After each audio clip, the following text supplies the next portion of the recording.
Indian fight junkie में आप सभी का स्वागत है। UFC 297 आने वाला है और कोशिश करेंगे कि आज शाम को UFC 297 का प्रीव्यू किया जाए। टू बी ऑनेस्ट, मैं इस कार्ड को लेकर ना थोड़ा बहुत कॉन्फ्लिक्टेड हूँ, क्योंकि ये जो दोनों फाइटर हैं, डुप्लेसिस और Sean Strickland, I don't know about as a fighter इनके लिए कितनी इज्जत है या नहीं है, but as a human being I really really really like both of them. Right, एक जगह पे डुप्लेसिस है जो अपने आप को जहाँ गया है वहाँ साबित किया है। डुप्लेसिस जिस भी ऑर्गेनाइजेशन में गया है उस ऑर्गेनाइजेशन का चैंपियन बना है, तो उसमें कॉन्फिडेंस है कि वो सोन स्ट्रिकलैंड को आसानी से हरा देगा। खैर, ये तो न्यूज़, मतलब हम न्यूज़ के बारे में बात करें, रिव्यू में मैं इसकी बात करूंगा। वहीं दूसरी तरफ शॉन स्ट्रिकलैंड है यार, क्या तो प्रेजेंस ऑफ माइंड है, सेंस ऑफ ह्यूमर है, सेल्फ डेप्रिकेशन है, हर वो क्वालिटी जो मेरे को लोगों में अच्छी लगती है ना। जब इंसान अपना मजाक ना उड़ा पाए ना खुद, तो फिर वो इंसान की ज़्यादा कोई इज्जत नहीं है। एनीवेज, हम बात करते हैं अच्छी सारी टुच्ची खबरों के बारे में। आगे बढ़ने से पहले सब्सक्राइब करके बेल आइकन पर क्लिक करिए, क्योंकि ये कॉम्बैट स्पोर्ट का सबसे बेहतरीन चैनल है।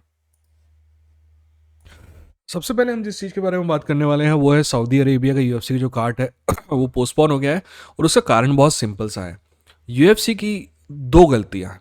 पहली बात तो UFC की आदत हो गई है कि घटिया घटिया कार्ड लेके आता है जिसमें एक दो फाइट होती है। UFC 297 आप देख लो, आप अगर UFC पहले से देखते आ रहे हो तो आपको पता होगा कि UFC के जो एक्चुअली पेपर व्यू कार्ड होते हैं ना, बहुत शानदार होता है। मैं याद है मेरे को, इतना घटिया कार्ड जो है इस कार्ड में कम से कम अभी दो, आप कहेंगे कि दो चैंपियनशिप फाइट है रियली। मायरा ब्यूनो सिल्वा और रकेल पैटिंगटन वाली फाइट में कोई भी इंटरेस्टेड है क्या? अगर कोई इंटरेस्टेड है तो मेरे को कमेंट सेक्शन में बताना। मेरे को लगता है कि कोई इंटरेस्टेड है, मेरे को लगता है कि वो दोनों फाइटर भी इंटरेस्टेड नहीं है उस फाइट में। दो टाइटल फाइट कहने के लिए हैं, बाकी कोई फाइट नहीं है। तो ये तो खैर पेपर व्यू है। फाइट नाइट में हमने देखा है कि टॉप हद से ज़्यादा टॉप हैवी है। एक जो टाइटल फाइट, मतलब जो फाइट नाइट है, उसमें जो मेन इवेंट है, उसके अलावा किसी किसी फाइटर के बारे में किसी को कुछ पता नहीं है। पता है क्यों? क्योंकि स्टार्स की जो है ना UFC में बहुत कमी। UFC के बाहर बहुत सारे स्टार्स हैं दोस्त। अरे हमें बात करनी चाहिए, मैं बात करूंगा उस बारे में। PFL ने घोषणा की है, PFL और बेलाटोर का जो इवेंट है ना, PFL चैंपियन वर्सेस बेलाटोर चैंपियन, क्या शानदार इवेंट है। अपन देखेंगे उसको, एनालिसिस भी करेंगे, उसका प्रीव्यू भी करेंगे, और फिर हो सके तो पोस्ट फाइट भी करेंगे, है ना। बहुत ही शानदार है। मेरे ख्याल से UFC के साल भर के किसी भी कार्ड से बेहतर है वो। PFL टक्कर देगा UFC को, और वहाँ पे कई फाइटर ऐसे हैं जो UFC के फाइटर को हरा सकते हैं। एनीवेज, तो बात क्या थी? बात सिंपल सी ये थी कि UFC की आदत हो गई है कि वो अमेरिका की ऑडियंस को और पूरी दुनिया की ऑडियंस को घटिया घटिया कार्ड बेच रहा है, जिसमें एक आध दो फाइट हैं बस इंपॉर्टेंट, और बाकी सारी फाइट आपको याद है 279, उसमें जो नेट डियाज वाली फाइट थी, उसके अलावा और एक भी फाइट थी जो इंटरेस्टिंग थी? नहीं।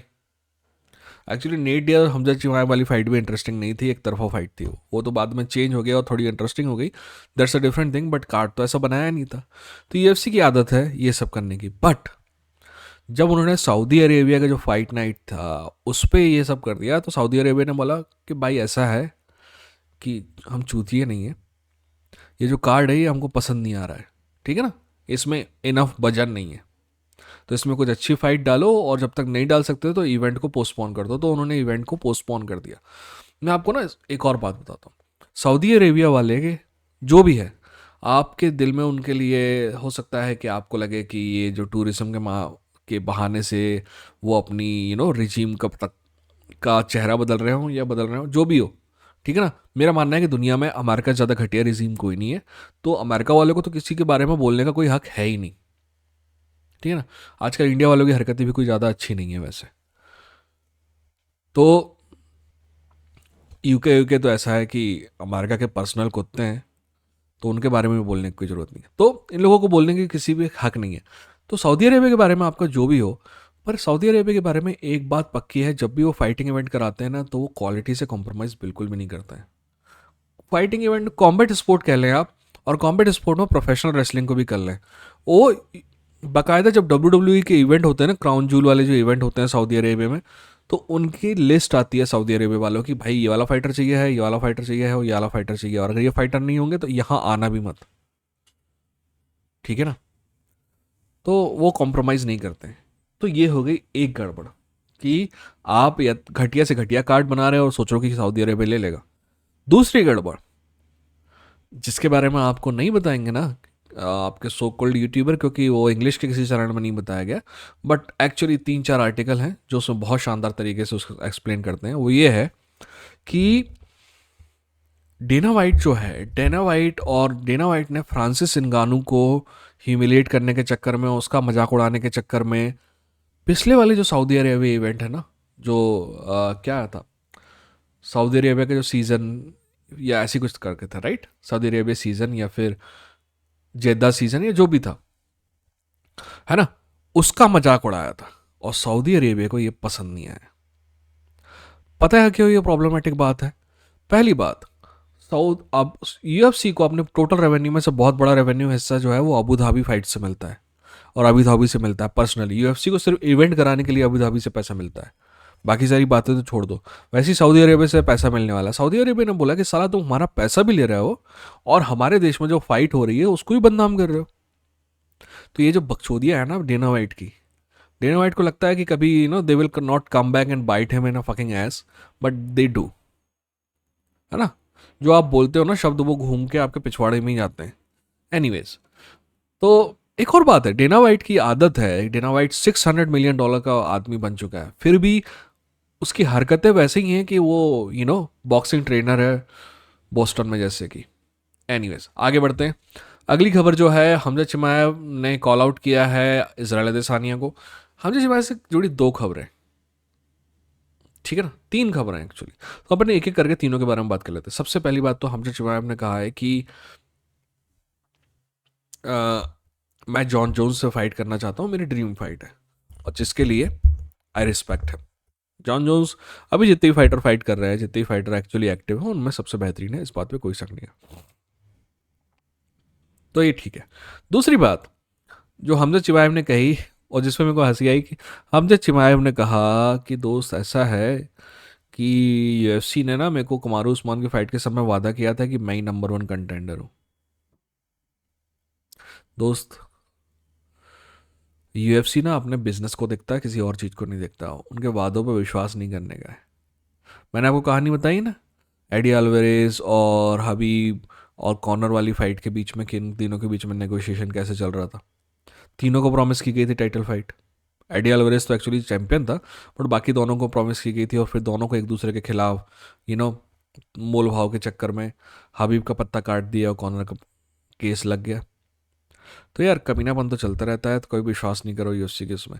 तीसरी खबर जो हमजा चिमाएव से जुड़ी है वो ये है कि हमजा चिमाएव ने इजराइल अदेसानिया को चैलेंज किया कि मेरे से फाइट करो। अब मेरे को लगता है कि अगर तुमको लगता है कि तुम नंबर 1 कंटेंडर हो, तो फिर तुम्हारी तो fight Sean Strickland versus du Plessis के जीतने वाले से होनी चाहिए, इजराइल अदेसानिया से क्यों? क्योंकि हमजा चिमाएव को भी पता है कि वो नंबर 1 कंटेंडर नहीं है, उसको एक ना एक फाइट करनी पड़ेगी। बट क्या ये फाइट होगी? आई डोंट थिंक सो। कारण बहुत सिंपल सा है कि यूएफसी की डार्लिंग है इजराइल अदेसानिया, और अगर इजराइल, ऐसा नहीं है कि इजराइल अदेसानिया घटिया फाइटर है, इजराइल अदेसानिया बहुत शानदार फाइटर है, बट अगर हमजा चिमाएव से फाइट होगी ना तो वो ह्यूमिलेट कर देगा इजराइल अदेसानिया को, और यूएफसी ये बिल्कुल भी नहीं चाहेगा, है ना। इसीलिए I don't think so that that fight is going to happen ever. अगली फाइट जो है, पॉल फिल्टर फाइट करना चाहता है जिम मिलर से। मेरा मानना है कि अच्छी बात है दोस्त, जिम मिलर से अगर ये फाइट होती है, अनाउंस होती है, तो मैं आपको बताऊंगा, बट अभी अनाउंस नहीं हुई है। मैं चाहता हूँ कि पॉल फेल्टर फाइट करे ना करे, पर जिम मिलर यूएफसी 300 में फाइट करे। यूएफसी 300 में फाइट करना जिम मिलर का इसलिए ज़रूरी है मेरे हिसाब से, क्योंकि जिम मिलर यूएफसी 100 और यूएफसी 200 में भी फाइट कर चुका है। और एक और इंटरेस्टिंग बात जो मैं आपसे करना चाहता हूँ इस बारे में, वो ये है कि यार क्या जिम मिलर को, मतलब हमें बहुत मतलब यूएफसी के इंपॉर्टेंट फाइटर्स में से एक गिनना चाहिए? मेरा मानना है गिनना चाहिए यार। वो आदमी 45 फाइट के आसपास पहुंच गया यूएफसी में, 4-5 फाइट होगी तो 50 फाइट हो जाएंगी यार। कंसिस्टेंसी की भी तो मिलना चाहिए ना कुछ। मेरा मानना है कि एक लड़का फेल होता है उसको आप तो याद रखते हो, एक लड़का नंबर 1 आता है उसको याद रखते हो क्लास में, यानी कि जो चैंपियन बनता है उसको याद रखते हो, जो कुत्ता टाइप पिट के जाता है उसको भी याद रखते हो। पर उस लड़के का क्या जो एवरेज नंबर लेके आता है बट हर दिन क्लास आता है, तो जिम मिलर उस टाइप का है ना। बाकी कई लोग बोल रहे थे कि जिम मिलर के नेट डियाज से फाइट होना चाहिए, नहीं दोस्त, नेट डियाज जिम मिलर के लिए वापस नहीं आने वाला। और पिछली फाइट तो आपने देखी है, तो वो एक तरफा ही फाइट थी, है ना। वैसे वो शानदार फाइट थी। कौन सी न्यूज़ जी, हाँ यार, प्रेस कॉन्फ्रेंस देखी आपने? मेरे बात कर लेते हैं अपन एनगानू और एंथोनी जोशुआ की प्रेस कॉन्फ्रेंस की, और उसके बाद जीरी प्रोहास्का वाली बात कर लेते हैं और वहाँ से ख़त्म करेंगे, ठीक है ना। आपने प्रेस कॉन्फ्रेंस देखी है एंथोनी जोशुआ और फ्रांसिस नगानू की? फ्रांसिस नगानू एक्सट्रीमली कॉन्फिडेंट नज़र आ रहा है। उम्मीद है कि वो ओवर कॉन्फिडेंट नहीं है, क्योंकि ये जो एंथोनी जोशुआ 2 फाइट पहले का एंथोनी जोशुआ जो है ना, और करंट इनगानू, 2 फाइट पहले का इनगानू नहीं, करंट इनगानू और वो वाला एंथोनी जोशुआ की अगर फाइट होगी तो मेरा मानना था कि इनगानू के चांस बहुत ज़्यादा अच्छे हैं। बट पिछली 2 फाइट से एंथोनी जोशुआ में 2 चेंजेस आए हैं। पहला, he is going for kill, right. Actually बहुत शानदार तरीके से फाइट कर रहा है एंथोनी जोशुआ। बट दूसरी बात जो बहुत इंपॉर्टेंट है, एंथोनी जोशुआ हमेशा ना डिप्रेस टाइप का लगता था, और वो पिछली 2 फाइट से खुश है यार। इसका मतलब है कि वो मोटिवेटेड है, तो डेंजर है फ्रांसिस के लिए। बट फ्रांसिस के पास अल्टीमेट इक्वलाइजर है, तो देखते हैं। ये फाइट के बारे में तब बात करेंगे जब होगी, है ना। मेरे ख्याल से मार्च अप्रैल में 2 बड़ी फाइट हैं यार, फ्रांसिस नगानू, एंथोनी जोशुआ और टाइसन फ्यूरी और यूसिक, है ना। यूरी प्रोहास्का ने लेटेस्ट इंटरव्यू में 2 बात कही जो मेरे को मतलब एक ही बात से जुड़ी हुई है। यूरी प्रोहास्का ने कहा कि जो लीडिंग टू द मतलब जो 5 वीक थे फाइट के पहले के एलेक्स पेरेरा से, उसमें सिर्फ 1 वीक में ट्रेनिंग की। चलो ठीक है भाई, चलता है, ये सब होता रहता है। दूसरी बात जो उसने की, जिसके लिए लोग बोल रहे हैं कि अरे यार बेचारा इंजरी में था, उसने कहा कि मेरे को स्टाफ इन्फेक्शन था, फिर भी मैंने फाइट की। अब वो यहाँ पे क्लियर नहीं कर रहा है कि फाइट से पहले उसको स्टाफ इन्फेक्शन था या फाइट के दौरान उसको स्टाफ इन्फेक्शन था। अगर फाइट से पहले स्टाफ इन्फेक्शन था ना, तो I am ready to forgive him. But अगर फाइट के दौरान स्टाफ इन्फेक्शन था ना, तो यार ये जो है ना, यूएफसी फाइटर्स को ये लिख के, ये जो बकचोदी चल रही है ना कि स्टाफ इन्फेक्शन है और फिर भी आप फाइट कर रहे हो। लूक रॉकहोल्ड की सब बात करते हैं ना कि लूक रॉकहोल्ड यार स्टाफ इन्फेक्शन था फिर भी फाइट किया और जीता। ये कोई अच्छी बात नहीं है यार। यार आपको याद है ली वर्सेस फर्ग्यूसन? उसमें भी ली को जो स्टाफ इन्फेक्शन था फिर भी फाइट किया, सब उसकी तारीफ कर रहे थे। यार ये कोई अच्छी बात नहीं है। स्टाफ इन्फेक्शन जो है ना हाईली कंटेजियस होता है। मेरे को याद है कि मतलब बरसों पहले, मतलब सदियों पहले जब मैं जिम में जाता था, अगर एक आदमी को स्टाफ इन्फेक्शन होता था ना, तो आप ये मान के चलो कि हर आदमी को स्टाफ इन्फेक्शन होगा उस जिम में। इतना कंटेजियस होता है। आप घर पे अगर आपको होता है ना, तो सारी फैमिली को लगभग हो जाता है, और फिर बार बार होने लगता है, वो साइकिल तोड़ना पड़ता है। तो ये है। पर खैर, इंटरेस्टिंग बात यह है कि यूरी प्रोहास्का और अलेक्जेंडर रैकेज की फाइट अनाउंस हो गई है, जिसके लिए मैं थोड़ा बहुत एक्साइटेड हूँ, ठीक है ना। आप बताइए अगर मैं कहीं गलत हूँ तो, है ना। अपना ख्याल रखिए, अपनों का ख्याल रखिए। हम कोशिश करेंगे कि शाम को प्रीव्यू वीडियो रिलीज़ करें अपन, है ना। कल परसों अपन एनालिसिस वाला वीडियो डालेंगे, ठीक है। अपना ख्याल रखिए, अपनों का ख्याल रखिए। ये था इनफाइट जंगी, लड़ेंगे, जीतेंगे।